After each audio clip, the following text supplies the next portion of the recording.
Arratsaldeon eta ongi etorri magazinera. Gaur Malerreka Commons zerbitzuko Leire Landa eta Isabel Leizalderekin hitz egingo dugu, baina orain has gaitezen betiko edukiekin. Gaur 2022ko otsailaren 2 da, ikus ditzagun zeintzuk diren gaurko efemerideak. Gaur bezalako egun batean, baina 1941ean, Franco eta Mussolini bildu ziren Bordigeran. Urte batzuk beranduago, 1943an, Stalingradoko guduaren bukaera izan zen. Egun berean, baina 1970ean, Bertrand Russell, britainiar matematikari eta filosofoa, Nobel saria literaturan 1950ean izan zena, hil zen. Bukatzeko 1977 urtean, Shakira abeslari kolonbiarra jaio zen. Orain, pasa gaitezen gaurko albisteen lerroburuak ikustera.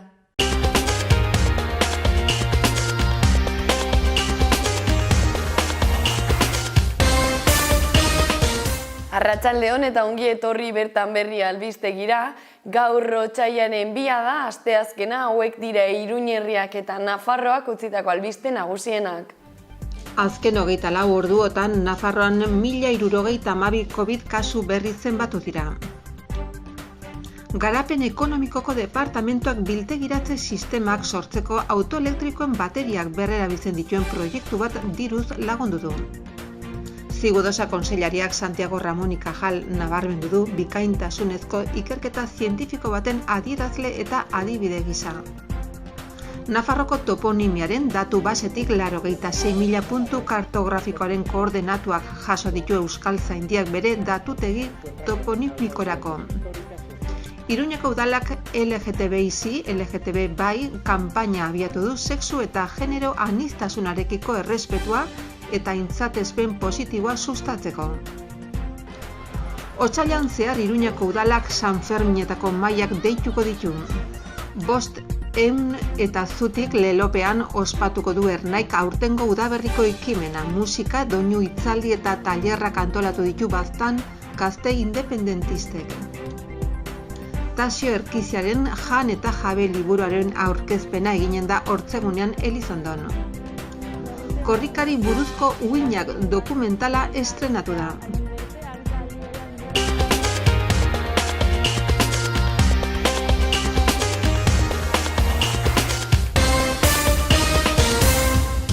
Errepasatu dezagun aste honetako agenda. Gaur borrokalari transgeneroak liburuaren aurkezpena egingo da Karrikiri elkartean arratsaleko 7:30. Parte hartzaileak Fermintxo Zabaltza itzultzailea eta Asierrik Arte solaskidea izango dira. Bestalde, bihar otsailaren 3an San Blas eguna ospatuko da. San Nikolas plazan opilak, gozoak, pastak eta gozokiak saltzeko azoka paratuko da goizeko 9:00 gaueko 9:00. Bitartean, arratsaldean 7:30 sokadantza izanen da Duguna Iruñeko dantzariak udaltaldearen eskutik Sarasateren ibilaldian. Otsailaren 4an ostiralean, Noaingo kulturretxean 5 minutun antzerkia egongo da ikusgai arratsaldeko 7:30. Horretaz gain, otsailaren 5ean larunbata, aurrendako antzerkia Sanduzeleiko Zibi boxean egongo da. Arratsaldeko 7:30 otsaila magikoa aritzearen abilezia antzerkia ikusgai. Sarrerak euro batekoak izango dira eta izena aurretik eman behar da. Eta agendarekin bukatzeko igandean eguerdiko 12an, irabazi arte EITBren euskarazko fikziozko telesail berriaren aurre estreinaldia izango da Iruñeko Baluarten. Bestalde, egun berdinean baina arratsaldeko 6etan, Dragoiaren gidaria aurrentzako zinea Zizur Nagusiko kulturretxean. Eta bukatzeko 7:30 Atarrabiako kulturretxeko antzokian 5 minutun antzerkia ikusgai. Sarrerak txarteldegian 6 euro balio dute eta 5 euro internet bidez erosten badira. Aztertu ditzagun orain gaurko egunkarien azalak. Diario de Noticiasekin hasiko gara. Lerroburu nagusiak dio unibertsitate ospitaleak 12 ebakuntzagela eta 4. eta 5. solairuen erdia berreskuratu dituela. Honen azpiko lerroburuak argazki batek lagunduta horrela dio. Erretiratutako erizainen lanaren ordainetan egin dute. Azaleren goiko aldean horiz azpimarratuta, osasunari buruz lehenengo lerroburuak dio tximiabilak berritzeko eskaintza berria jaso duela. Bigarrenak ordea horrela dio, titiei buruzko 58 irudi Rigobertaren abesti baten arian. Eta hirugarrenak argazki batek lagunduta horrela dio, Tiagoren muntaia urratsez urrats. Honen azpian gobernuak lan erreforma baliozkotutzat jo duela azpimarratu du Diario de Noticiasek. Bestalde egunkariak ohartarazi du fiskaltzak ez dituela jasoko Elizako abusuen preserito kasuak. Horretaz gain, Gasteizko epaile batek euskararen zailtasunagatik kaleratze bat balioagabetu duela nabarmendu du. Beherago hurrengo lerroburuak dio, udalek, zaintzaileek eta enpresa txikitartainek energia komunitatea aktibatuko dutela. Bukatzeko egunkariak azpimarratu du Euskaltzaindiak Nafarroako 96.000 toponimo bildu dituela datu base batean. Orain Diario de Navarrara pasako gara. Lerroburu nagusiak dio Sánchezek espero duela Ciudadanosekin lan erreforma onartzea eta UPN erabakigarria izan daitekela. Beherago argazki batek lagunduta horrela dio lerroburuak. Parentesia erretiroan. Azalaren goiko aldean grisez azpimarratuta hasteko Carmen Espelta UHNko mikrobiologiako buruaren aipua nabarmendu du eta horrela dio. Ez dut pandemiaren amaieran pentsatzeko arrazoirik. Hurrengo lerroburuak ordea dio Sanferminak prestatzen hasi direla. Eta hirugarrenak bestalde osasunari buruz horrela dio. Etorkizuneko gako guztiak. Bukatzeko egunkariak hurrengo lerroburuak gorriz nabarmendu du eta horrela dio. Nafarroan gehien fakturatzen duen enpresetariko batek egoitza Madrilera aldatu du. Gararekin jarraituko dugu orain. Azalaren lerroburu nagusiak dioenez, lakuak sabotaje poliziala berretsi dio estatuko biktimen legeari. Honen azpian argazki batek lagunduta Amnesty Internationalek Israeli-Palestinaren aurkako apartheida egotzi diola nabarmendu du egunkariak. Bestalde lakuak aldatutako datuetan oinarrituta Euskal Autonomia Erkidegoko Auzitegi Nagusiak COVID txertoa atzera bota duela ohartarazi du egunkariak. Horretaz gain estatuko fiskaltzat Elizaren sexu abusuak ikertuko dituela azpimarratu du Garak. Azalaren beheko aldean dauden lerroburuak orain. Lehenengoak dio EH Bilduk bereizketaren aurkako neurriak proposatu dituela. Bigarrenak ordea Putinek Amerikako Estatu Batuei eta Natori euren eskaerei erantzungor egitea leporatu diela dio. Bukatzeko azkeneko lerroburua erreportaje baten izenburua da eta horrela dio. Aitzolkin jabiadura eta potentzia sustrai euskaldunekin. Berria egunkaria aztertuko dugu orain. Lerroburu nagusiak dio epaileek ez diotela COVID ziurtagiria luzatzeko baimenik eman Jaurlaritzari. Beherago argazki batek lagunduta horrela dio lerroburuak Andreen lana argitara. Bestalde egunkariak azpimarratu du Iruñeko 17 aurre eskoletatik bakarrean izango dutela euskarazko murgiltzea. Horretaz gain horiz azpimarratuta bi lerroburu nabarmendu ditu egunkariak, alde batetik azaleko goiko aldean, PSOEk biharko bozketan lan erreforma onartzeko modua baduela adierazi duela azpimarratu du berriak. Bestetik beherago Amnesty Internationalean aipua azpimarratu du egunkariak eta horrela dio. Israelek apartheid sistema bat du Palestinarren kontra. Bukatzeko azkeneko lerroburuak dio euskera zaila dela argudiatuta hizkuntza eskakizuna ez betetzea ontzat jo duela epaile batek. Euskal Herria Irratia bukatzeko. Lerroburu nagusia Ana Oio kontseilariaren aipua da eta horrela dio. Dekretuaren zirriborroa aurrera pauso partzial bat da. Bestalde hurrengo lerroburua HE Gurasoak elkarteko Inigo Otsoaren aipua da eta horrela dio.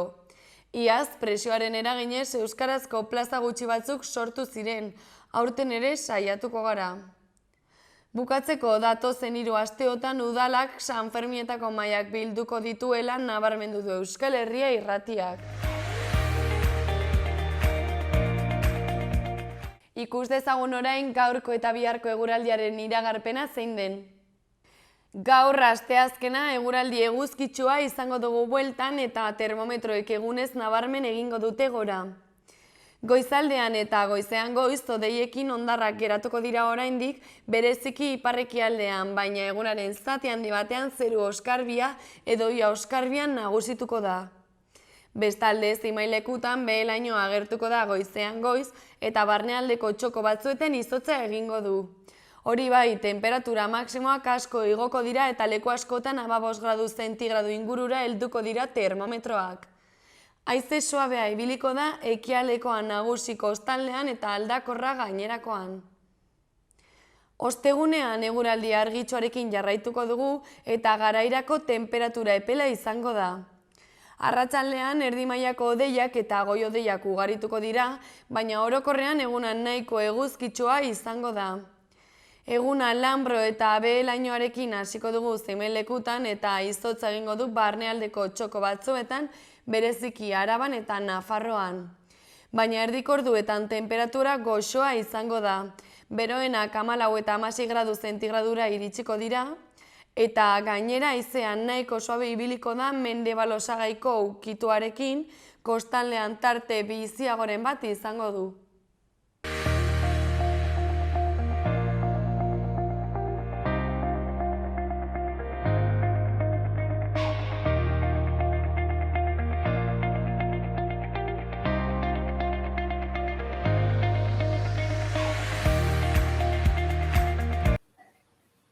Bueno, egunon, Leire eta Isabel, zuek Malerreka Common zerbitzutik, iratzetik paperera proiektua sortu duzue.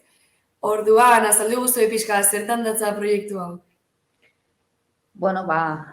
Lehendabiziko egunon eta eskerrik asko elkarrizketa honengatik, guretako aukera da zabaltzeko proiektua.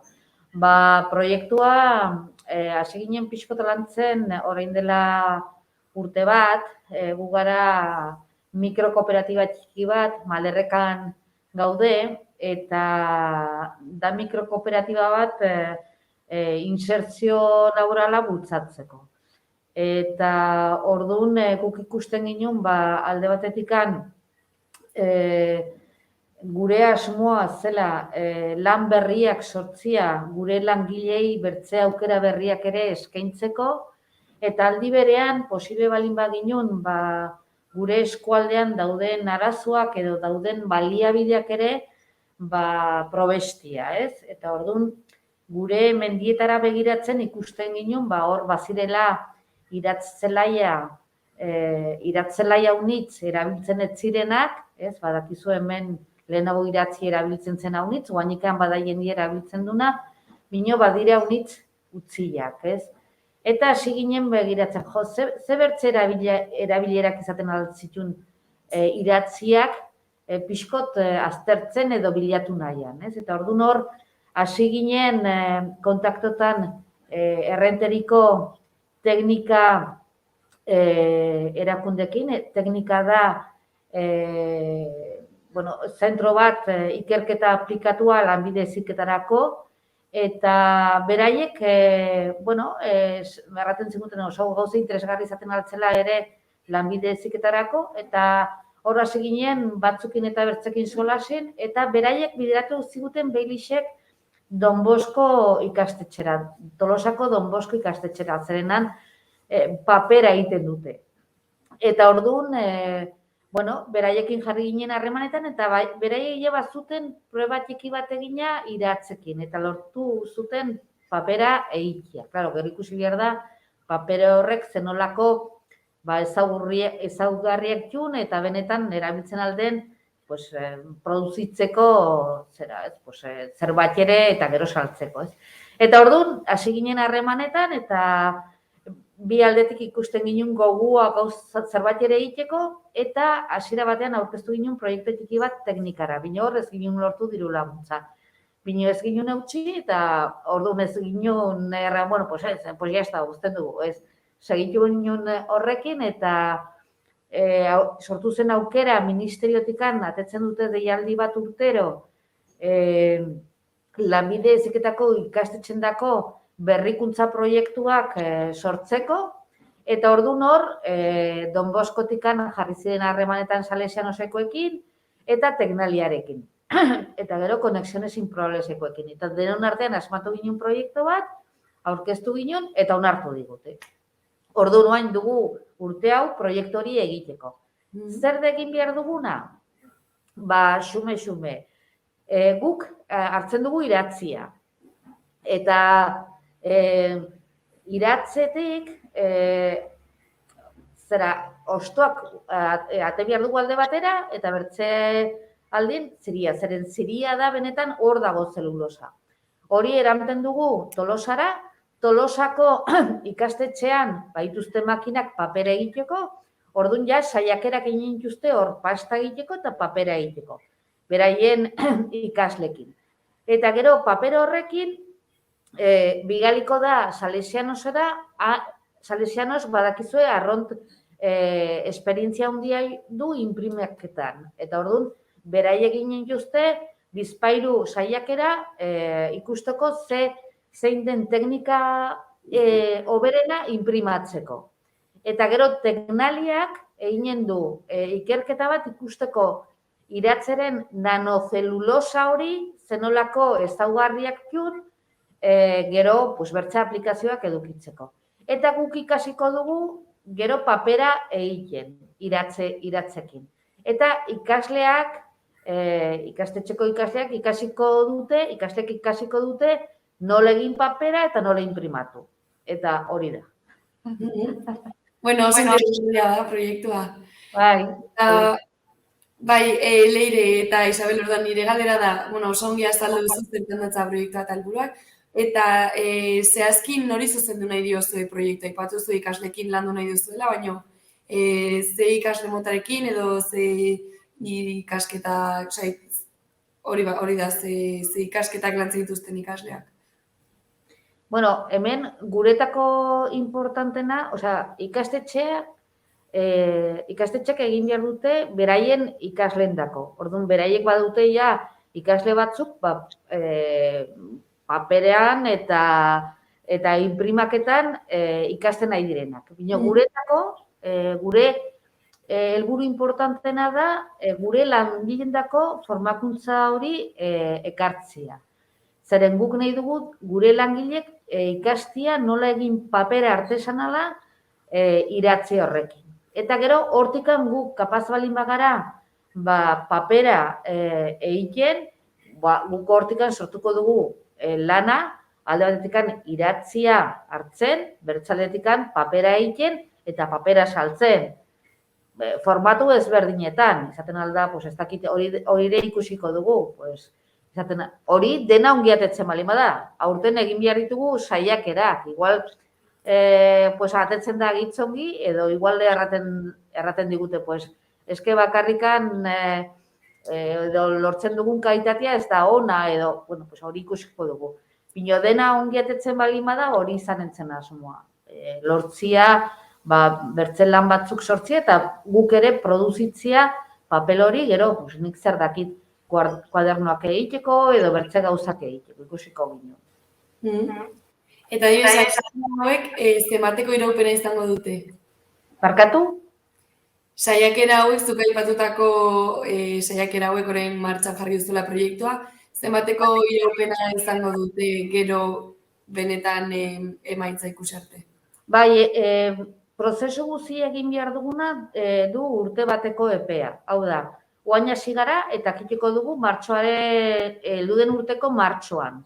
Orduan gutxi gora bera, lehendabiziko frogak hasiko dire egiten oain martxoan apirilean, bino gero egin behar dire bertze batzuk ekainan, eta gero ikaslekin eta gure langilekin urte bukaeran eta hurrengo urte hasieran. Orduan hor jakinen dugu benetan zerbait ere egiten aldugun edo ez. Orduan, zuen helburua berez da, proiektua ondoren balantze bat edo balorazio bat egitea, ez da, eta ongi atera baldin bada, honekin jarraitza aurrera eta zeo zer handiagoa sortzea gian. Bai, horixe da gure helburua. Eta zuentzako zer onura ekarriko ditu horrelako ekintza bat egitea edo horrelako lan bat egitea? Bueno, lehendabiziko onura guretako da mikrokooperatiba txiki batetik lortzia, bertze bi ikastetxekin lan egitea, Teknaliako erakunde handi batekin, Teknalia bezalako erakunde handi batekin eta referente den erakunde batekin lan egitea eta Konexione Sin Progresekin lan egitea. Hori guretako oso importantea da, zeren eta ekartzea bailarara ezagutza handia, ez? Eta hor ikasketa ezberdinak, esperientzia ezberdinak eta joan den egunean hemen eduki ginun bilera hortan oso polita izan duzen, pues beraie bakotxan ikuspegia ekartzea mahai batera eta gurekin partekatzea eta hor bada ezagutza handia, baziren Salesianosetikan etorri zen Miren eta Miren da paperako ingenieroa, gero hiru kimiko, gizarte langile bezala Leire, ni gehiago landagarapeneko esperientziakin, Patxi langilekin horri biltzen dena, lanak egiten eta menditan eta inbertzelekutan lanean, ez? Eta orduan, ezagutza horiek eta denak partekatzea eta denak helburu bere edukitzea hori oso interesgarria da. Hori alde batetikan. Gero bertzeletikan, lortzen baldin badugu,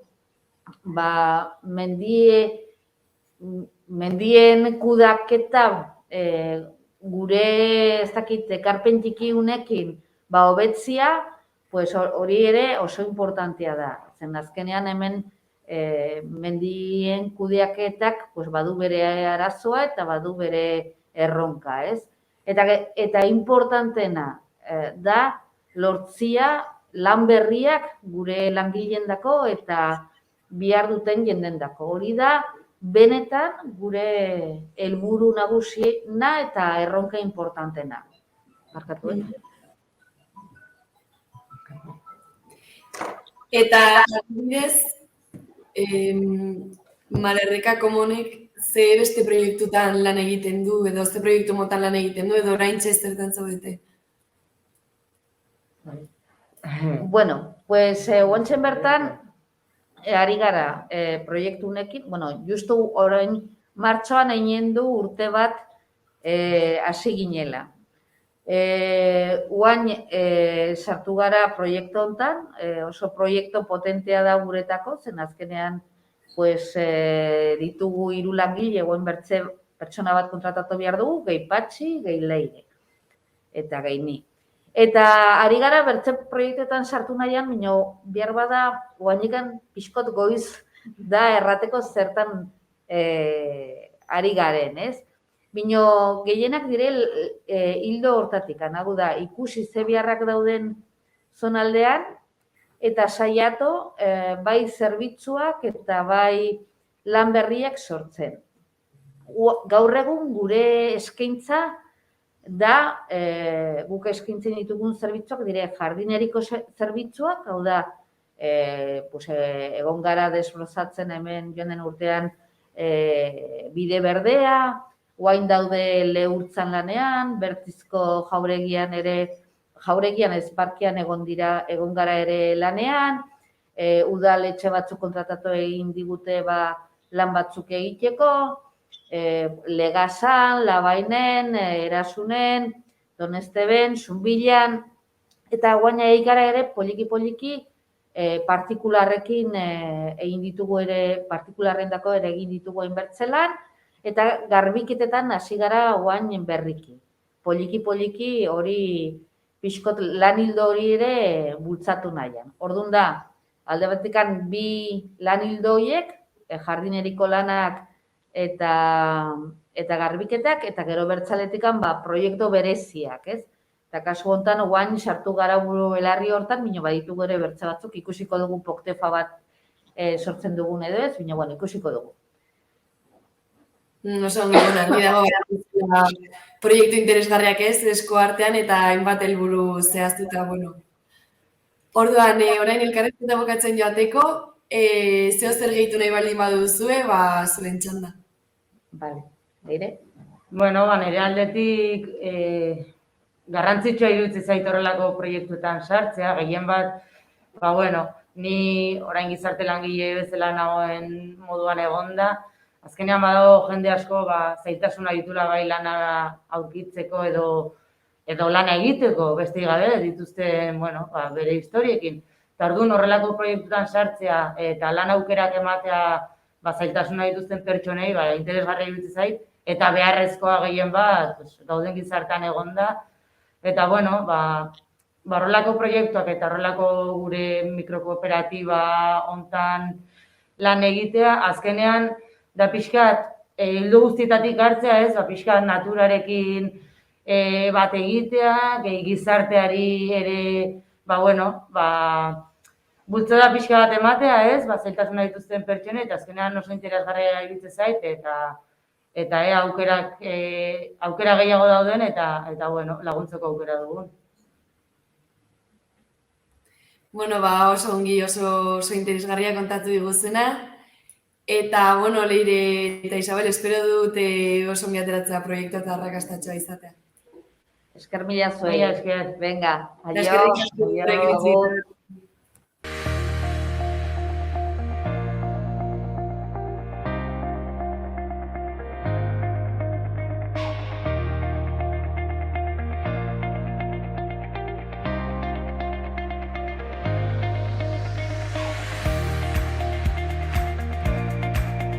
Ikus ditzagun Iruñerriko udalen albisteak zeintzuk diren.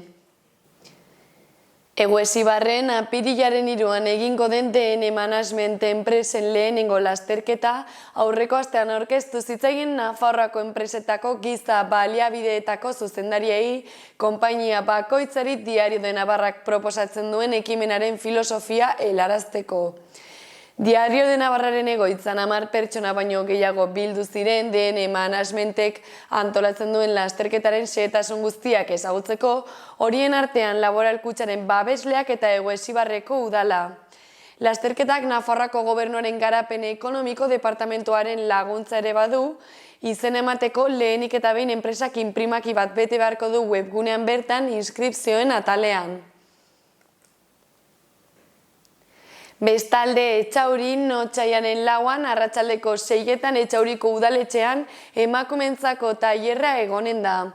Tailer honetan helburua genero ikuspegitik eta umorearekin estresari buruzko oinarrizko nozio batzuk planteatzea da.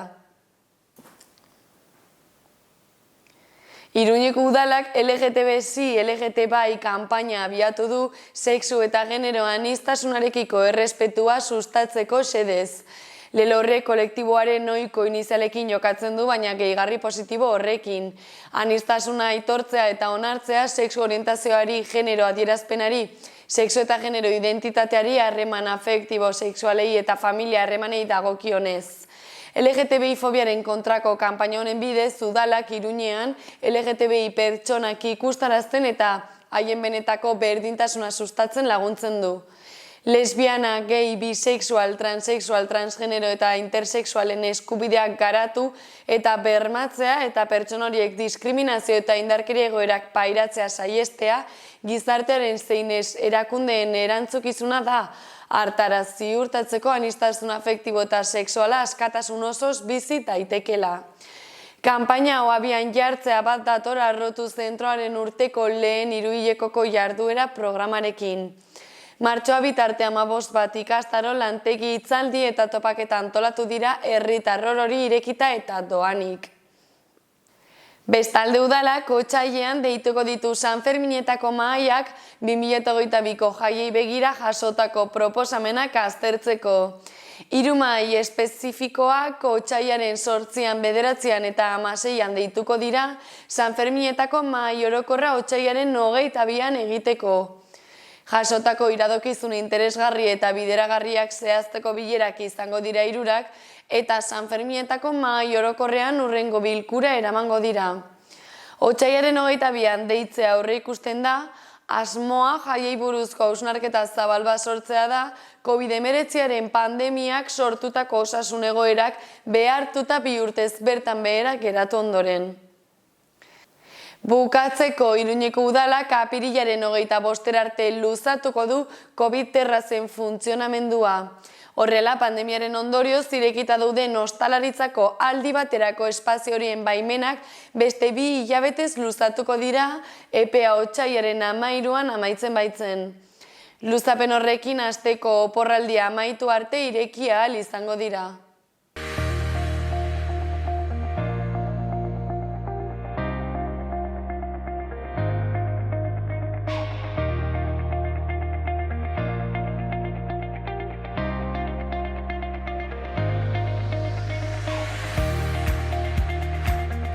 Dudarik gabe Euskal Herria Bildu Nafarroan uste dugu honekin nolabaiteko itxiera faltsu bat egin nahi dutela, eskandalo monumentala den honi, azkenean Elizak bere gain hartu zituen bereak ez ziren hainbat eta hainbat propietate, eta gainera isilean egin zuen, hau da egin zuen eremu publikoari informazioa eman gabe, eta ez zuzen ere orain behin altxatu egin dela eta ikusi dela ze matxurkeriarekin eta ze ambizioarekin hartu zuten bere gain beraienak ez ziren hainbat eta hainbat propietate, orain joan beharko gara azkeneko muturreraino eta gerikoa da 1000 immatrikulazio horiekin ez dela gauza ixten baizik eta lehen pausotxoa besterik behar du izan. Bueno, uste dugu pauso honekin gaia amaitutzat eman nahi izan dutela. Eta iruditzen zaigu ez dela hala izan behar. 74 ondare argitaratu dituzte, eta horietako 2 eren salduta daude. Haiek ja saldu dituzte, orduan, onartzea ja ez dituztela ondare horiek saldu dituztelako eta kobratu dituztelako errentak, ez dakit atzera pauso gehiegirik den, da errealitatearen konfesio bat nolabait, Elizaz ari garelako.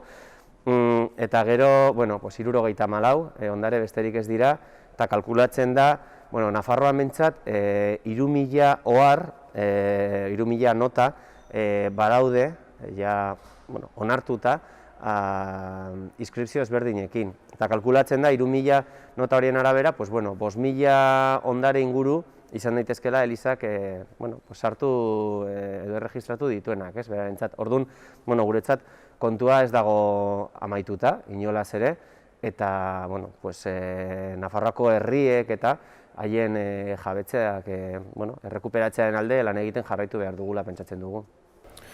Dudarik gabe, azkenean edozein hiritar, propietate bat, etxe bizitza bat izaten duzunean, badauzkazu bete behar batzuk, eta horien artean bada etxe behar mantendu, baina baita ere, inpostuak ordaindu, zuzen ere, udaletzeek hortaz hornitzen direlako, elikatzen direlako, beharreko zerbitzuak hiritarrei emateko. Horregatik guk ez dugu ulertzen zergatikan, oraindikan Elizak izan behar duen privilegio hau, eta ez hori bakarrik baizik, eta baita ere, beraiek aurre egin beharko liokete, propietate horien jabetza izatearen beharrei baita ere ongi mantendu eta azterketa bat egin beharko litzateke, baita ere eremu publikotik, zuzen ere zehazteko zenbat diru publiko bideratu egin den Elizaren propietateak diren hainbat eta hainbat eraikin konpontzeko, zuzen ere hiritarrek behar dute eta nahita nahiez beraien ondarea zaindu behar dute. Udaletxeek badaukate baita ere aukera hori eskatzeko. Horregatik Elizak dituen propietateak izan da beharreko inpostuak ordaindu beharko lituzke eta baita ere behar bezala gauzak mantendu. Bai, zalantzari gabe, legea aldatu behar da. Hau Espainiako Kongresuak egin behar du, haiek daukatelako eskuduntza horretarako, eta guk proposatu edo defendatu ditugu hemen, bai Nafarroako Parlamentuan, baita Kongresuan eta Senatuan ere, horren alde doazen ekimen ezberdinak eta hori egiten jarraitu nahi dugu zalantzari gabe. Esperantza gutxi daukago egia esan da, orain arte PSOE beti kontra posizionatu delako. Baina, aldi berean, pentsatzen dugu, guztiok jarraitu behar dugula presionatzen pixka bat, aberre iritzi aldatzen duten. Oso garrantzitsua izango litzatekelako, diru iturri gehiago eduki ahal izateko, ogasun publikoek, besteak beste Nafarroakoak, baina ez bakarrik, hori diru iturri polita izango litzatekelako eta justiziazko kontu bat delako.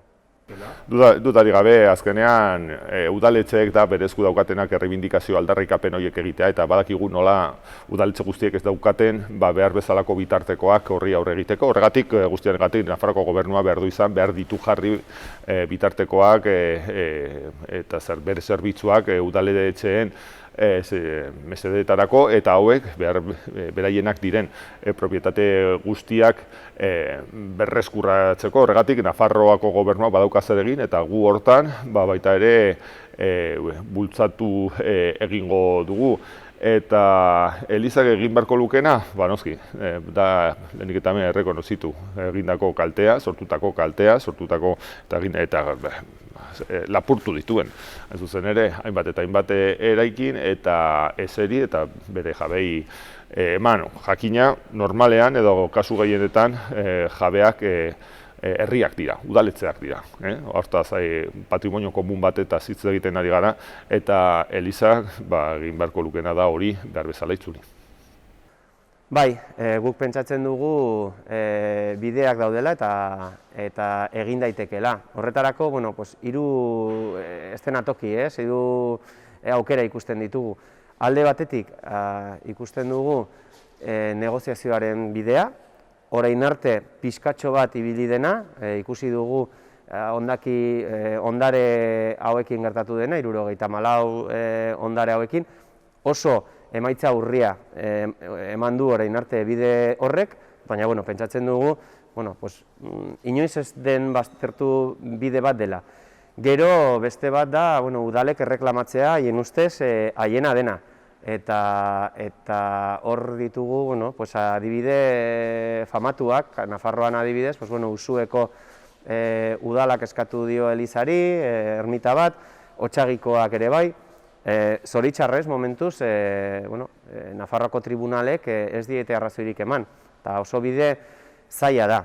Normalean udalerri txikiak direlako, eta ez daukate ez dirurik, ez energiarik ere, hain prozesu luzeak eta garestiak ordaindu ahal izateko. Eta horregatik, hartu beharko litzateke hirugarren neurria, eta da, Espainiako gobernuak edo kongresuak onartzea lege bat, retroaktibitatea daukana, eta atzera begira ezarri ahal izango lukena, benetan zein ondare diren publikoak, zein diren Elizakoak, eta gure ustez bide hori esploratu behar dugu, guk horretan sinisten dugu, hori babestuko dugu, eta aldi berean ikusten dugu zaila dela. Kontuan hartu behar dugu noski Vox, Ciudadanos, PP kontra egonen direla, eta PSOE orain arte ez da agertu horren alde.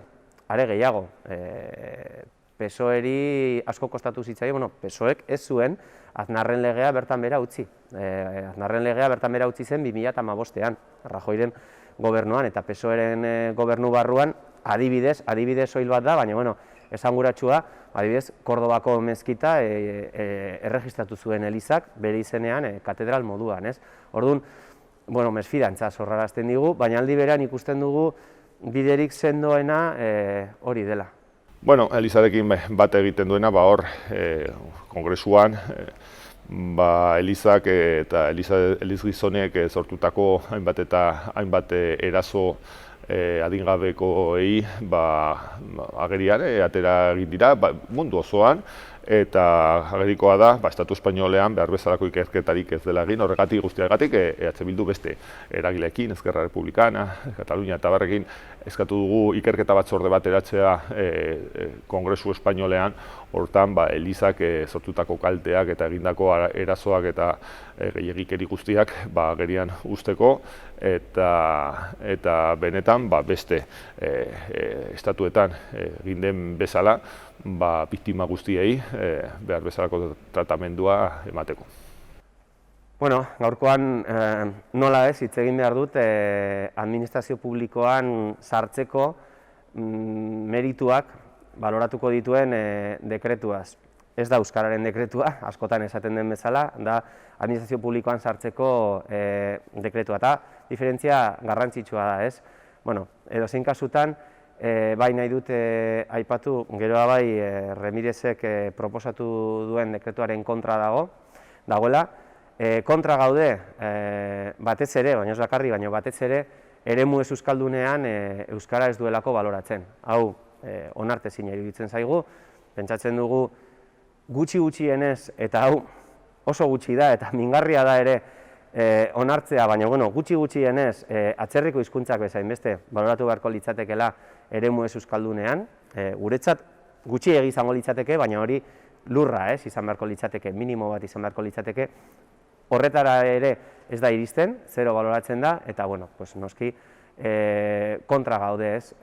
Zergatik gertatzen da hau ez, argi dago Alderdi Sozialistak begirada kortoplazista daukala, epe motzeko begirada dauka kontu honetan, eta haien ustez botoa galduko lituzkete herri beran batez ere, gu ez gaude ados, guk uste dugu pedagogia bat egin behar dutela, eta jendea gai dela ulertzeko alemaniera, frantsesa baloratzen baldin badira zergatik ez euskera Nafarroako edozein herritan, baina bide hori ez dute aukeratu, eta gero kontu honetaz ezin da hitz egin marko juridikoa aipatu gabe. Daukagu 1986ko lege bat, markoa ezartzen duena, eta inoiz ez garenak gai izan aldatzeko. Zergatik, etxe honetan parlamentuan ez delako inoiz gehiengo nahikorik egon lege hori aldatzeko. Aurreko legealdian aukera polita geneukala uste genuen, baina ez Podemosek, ez Izquierda Eskerrak ere, ez zuten nahi izan, eta guk uste dugu aukera ederra galdu zela. Dena den, pentsatzen dugu aldatu behar dela, marko hori aldatuta bide emango litzaiokela euskararen balorazioarei lurralde osoan, eta beste injustizia batzukin amaituko litzatekela, eta hortan jarraitu behar dugu lan egiten. Bitartean, eta onartzen dugu bide hori zaila dela, besteak beste orain PSN beharrezkoa delako legea aldatzeko, eta ikusten dugu ze posiziotan dagoen, bitartean hizkuntza politika ez da bakarrik hau, gauza asko egin daitezke, eta sinetsita gaude hor daukagula bide ederra, hor dago plan estrategikoa, bigarrena, hor daude hizkuntza planak, departamentu bakoitzean, eta departamentu bakoitzak erabakiko du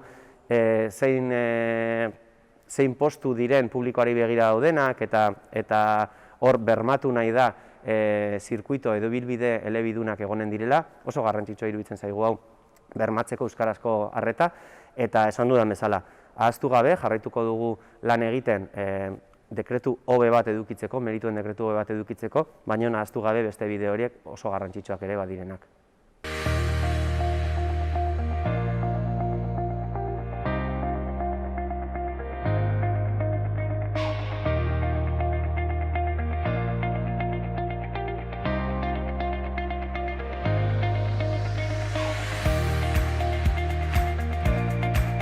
Eta hau izan da guztia gaurkoz, eskerrik asko beste behin horregoteagatik eta bihar arte. Gobierno de Navarra. Nafarroako gobernua.